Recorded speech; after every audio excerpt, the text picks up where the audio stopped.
Grabando. ¿Listo? Sara, márcala. Ahí. ¿Crees que Elsa se portó algo rara? Se portó como Elsa. Escucho esta voz. ¿Una voz? ¿Qué significa? Disney fans are super passionate fans, and ever since the first installment came out, they've come up with dozens of theories about where do Elsa's powers come from. They are so interested in her love life. Did this level of curiosity and interest impact in any way the story that you ended up creating? I've loved hearing about all the different ideas and things like that, but for us to make the story, we actually had to do the opposite. We had to shut all that out, go back to the stories. We journaled as the characters. We got settled with them again so that we could tell the story that was right for them.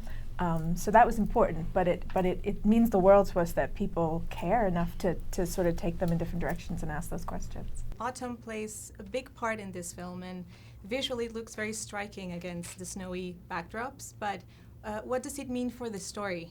We look at Anna and Elsa and all the characters really maturing, and fall in our minds sort of represents the maturing of the season, so it plays sort of a thematic role as well. I think one of the reasons people love Anna and Elsa so much and have connected with them so much is because they're really strong and independent and don't fall into this stereotype of the good and the bad sister. Where do we find them in this story? What is the relationship like? What we love so much is they've been able to be together for 3 years after wishing to be together for so long, and you can see that their relationship's stronger than ever. They really depend on each other. But Anna's changed because before she didn't have Elsa, she had nothing to lose and she was quite fearless, and now she has everything, a family, and so she's much more protective than ever. And I think Elsa wrestles with this pull of her powers and this growing power within her, and her want to be with her family and her want to do right by her family. So they have a lot they're wrestling with still, and yet their love is at the core, as always, that family love.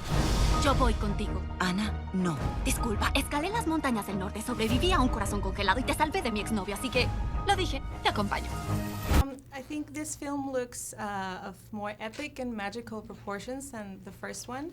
It also looks a bit darker and more mature, as you were saying. How did you balance these elements while still keeping it light and funny? It's always a challenge to get that tone of, the humor along with the the epic action and the intensity that we wanted. So it was a challenge along the way to make sure that we were balancing both. But we really did want to go deeper, darker, richer, a little more mature with it this time because the characters are growing up.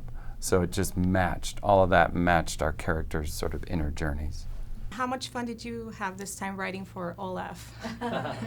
It's funny, as Olaf, for a little while was hard because I was as a writer keeping him in the same place, and then realized that he's maturing too, and that's hilarious when you mature the way Olaf does. He's got an incredible vocabulary, but he's only 3 years old, and he sees the world in this incredible way. So as soon as we sort of clued into that, it was just nonstop fun to write from his point of view. I think it was just finding letting him open up in a new way.